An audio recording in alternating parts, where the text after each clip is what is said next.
فیضان اور جادوئی ڈونٹ کا راز۔ فیضان ایک 8 سالہ خوش مزاج اور خواب دیکھنے والا بچہ تھا۔ وہ ایک جادوئی میٹھے گاؤں سویٹ او میں رہتا تھا، جہاں ہر چیز مٹھائیوں سے بنی ہوئی تھی۔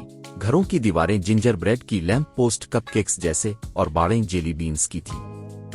ایک دن کھیلتے ہوئے فیضان گاؤں کے ایک کونے میں پہنچا، جہاں اسے ایک چھوٹا سا چمکتا ہوا بیکری سٹال نظر آیا۔ وہاں ایک سنہرا ڈونٹ ہوا میں تیر رہا تھا، جس پر رنگ برنگی چمکدار اسپرنکلز لگے ہوئے تھے۔ بیکری کے پاس ایک بوڑھا بیکر کھڑا تھا، جس کی داڑھی بالکل فریش کریم جیسی سفید تھی، اور وہ ایک لکڑی کا چمچ پکڑے ہوئے تھا جو کسی جادوئی چھڑی کی طرح لگتا تھا۔ اس نے فیضان کو نرمی سے بتایا کہ یہ جادوئی ڈونٹ صرف ایک نیک دل بچے کی ایک سچی خواہش پوری کرتا ہے، لیکن اگر کوئی لالچ کرے تو ڈونٹ کی چمک ختم ہو سکتی ہے۔ فیضان نے فوراً اپنے لیے ایک بڑا چاکلیٹی محل مانگ لیا۔ جادو کے ساتھ اس کا محل بن بھی گیا، جو کپ کیکس، چاکلیٹ اور کینڈی سے بنا ہوا تھا۔ شروع میں سب کچھ مزیدار لگا، لیکن جلد ہی محل ٹوٹنے لگا اور ڈونٹ کی چمک مدھم ہو گئی۔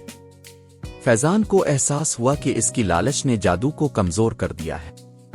وہ شرمندہ ہو کر واپس بیکر کے پاس آیا اور کہا کہ اب وہ چاہتا ہے کہ پورے گاؤں میں خوشیاں بھر جائیں۔ یہ سن کر ڈونٹ دوبارہ چمکنے لگا اور پورے گاؤں میں خوشبو، روشنی اور ہنسی پھیل گئی۔ بچے خوش ہو گئے، مٹھائیاں درختوں سے گرنے لگیں اور گاؤں پہلے سے زیادہ خوبصورت ہو گیا۔ فیضان نے سیکھا کہ اصل خوشی دوسروں کے ساتھ بانٹنے میں ہے، نہ کہ صرف اپنے لیے سوچنے میں۔